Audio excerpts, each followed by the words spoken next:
Isu dana menganggur atau anggaran daerah yang menumpuk di perbankan sudah menjadi masalah klasik di Indonesia. Namun, kali ini, ceritanya lebih rumit dan sedikit misterius. Menteri Keuangan, Purbaya Yudisadewa, menyatakan kebingungannya terhadap selisih dana yang fantastis, mencapai 18 triliun rupiah, antara data Bank Indonesia, BI, dan data yang dimiliki oleh Kemendagri Kas Daerah.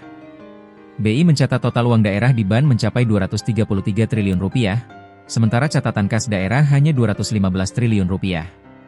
Kemana perginya 18 triliun rupiah ini? Apa penyebab perbedaan data yang begitu besar antara Bank Sentral dan pemerintah daerah? Mengapa Menkeu Purbaya meminta agar selisih ini diinvestigasi? Dan apa pesan utama Purbaya kepada Pemda, bahwa uang itu harus segera digunakan, bukan hanya disimpan? Dalam 20 menit ke depan, kita akan bedah misteri dana 18 triliun rupiah yang hilang dalam pencatatan keuangan negara.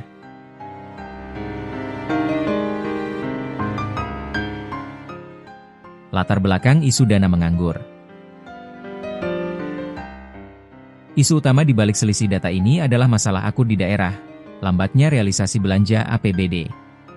Setiap tahun, pemerintah pusat mengeluhkan triliunan rupiah uang daerah yang mengendap di perbankan.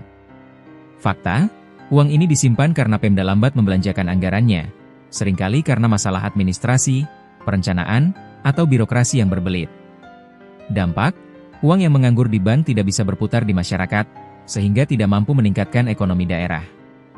Inilah latar belakang saat Mendagri Tito Karnavian memberikan klarifikasi kepada Menkeu Purbaya dalam rapat pengendalian inflasi, menyebut data BI tentang uang yang mengendap mencapai 233 triliun rupiah.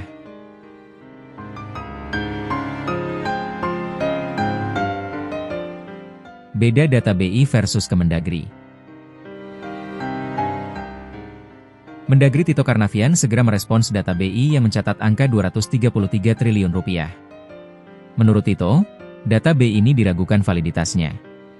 Ia memberikan contoh, ada daerah yang pendapatannya tidak sampai 5 triliun rupiah, tetapi BI justru mencatat anggaran yang mengendap sebesar 5,1 triliun rupiah. Oleh karena itu, Kemendagri melakukan checking atau pengecekan ulang ke masing-masing kas daerah. Hasilnya, data BI, 233 triliun rupiah.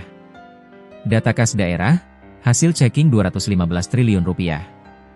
Selisihnya, tepat 18 triliun rupiah. Ini bukan jumlah kecil. Ini setara dengan anggaran pembangunan infrastruktur besar-besaran di beberapa provinsi.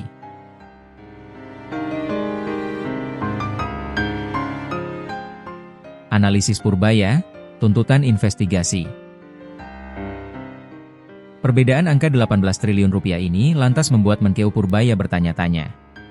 Purbaya menegaskan bahwa data Bank Sentral, dalam hal ini BI, harusnya lebih akurat karena sudah tercatat di sistem dari seluruh bank di Indonesia.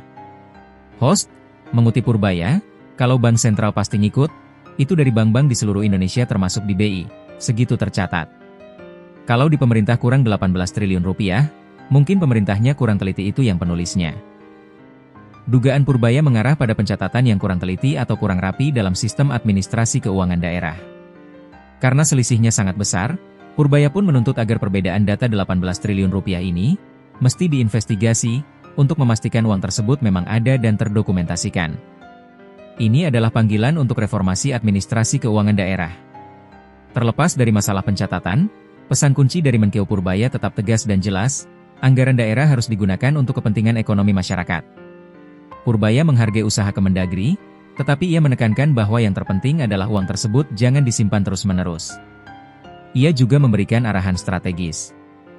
Jangan ditransfer ke pusat, uang Pemda tidak boleh ditransfer kembali ke pusat.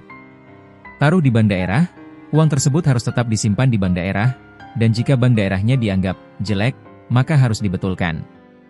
Tujuannya satu, agar uangnya betul-betul muter di sana. Skandal selisih 18 triliun rupiah ini menjadi pengingat pahit bagi Pemda bahwa akuntabilitas dan kecepatan belanja harus berjalan seiring. Jika tidak, bukan hanya ekonomi yang terhambat, tetapi masalah administrasi pun bisa membuka celah baru bagi masalah keuangan yang lebih besar.